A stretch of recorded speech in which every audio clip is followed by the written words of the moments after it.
Hi, my name is Maria Ventura, and today I plan to talk to you guys about how this one store came so worldwide.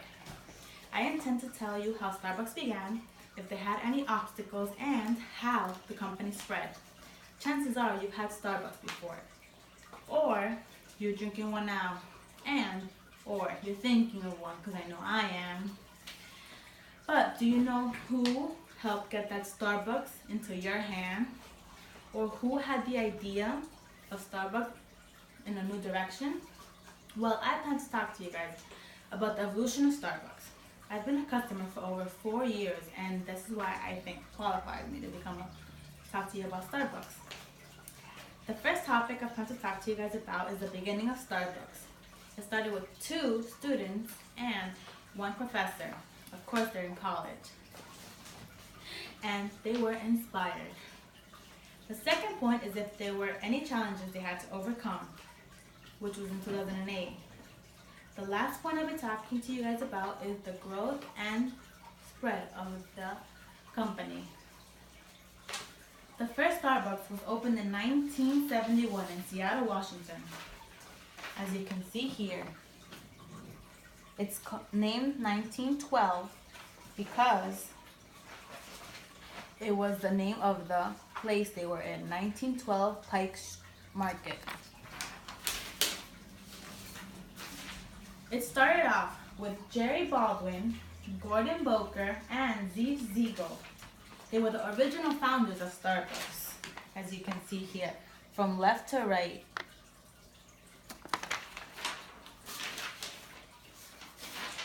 They were inspired by Peet's Coffee and Teas.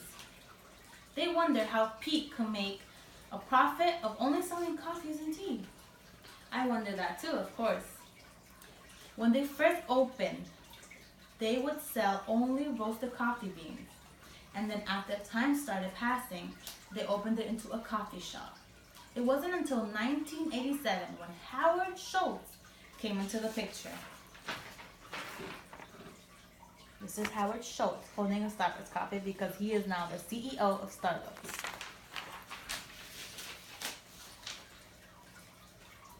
He was the director of retail operations and head of marketing. Later on, he left, and once he came back, he became the Starbucks CEO. He made more changes like adding teas and espressos, frappuccinos, and much more. According to Joseph Michelli in the Starbucks Experience, he says most of us didn't know that there was any other way to enjoy Starbucks, or any coffee to be exact. Now that you have heard how Starbucks began, let's see what happened throughout the years.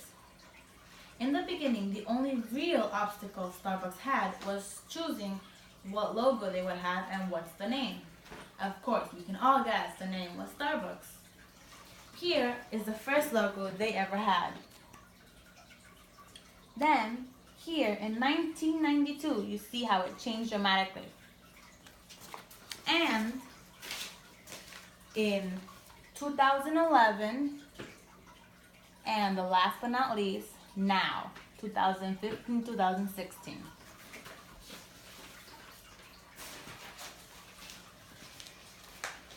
You see how the Starbucks logo changes from a mermaid holding 2 tails to a mermaid wearing a crown and smiling, of course. The obstacle that made the books in 2008 was when they had some tough times in the economy. According to Claire Miller in the New York Times, there was such an economic slowdown that customers didn't want to buy expensive coffee. I mean, can you blame them? Who would, right? They wanted something cheap, so the next cheap but good thing was McDonald's. Since this recession was going on for a while, it was time to close. They closed around 600 stores worldwide, and it has affected 6,000 employees, not to mention the ones that were about to start. This is when the My Starbucks idea was thrown out to see if the customers would share their ideas. This, indeed, did bring customers back. There were millions of ideas. This showed the customers that the company cared about why they thought this Starbucks was good. This brought Starbucks their mojo back. Yay! Let's take a look at how Starbucks is known worldwide. Starbucks is one of the best companies known all around the world. It doesn't need no television ads. To be sincere, I personally think, and I know I have never seen a Starbucks commercial, but please do tell me that you have. I'll agree with you, or show me you have, right? They have firm ground on their products and have loyalty to their customers. Like Adrian Campos said in the Motley Fools, there are 3 key components in order to keep the people wanting more. The first component is quality. They have good quality of coffee, but that doesn't mean that's good. They need to have good quality of machines, coffee machines, which they do.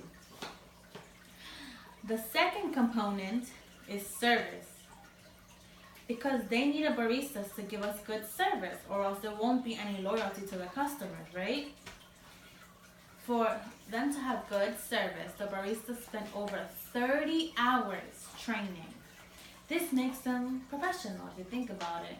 They are capable of handling 200 customers in 1 hour.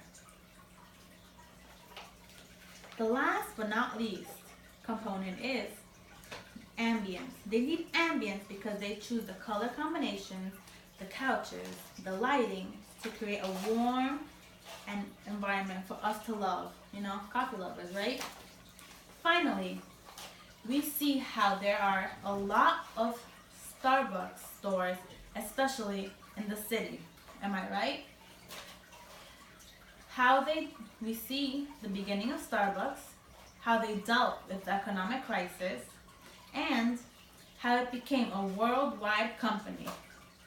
Did you know that there were about 22,519 stores all over the world, including Central America now, since 2015?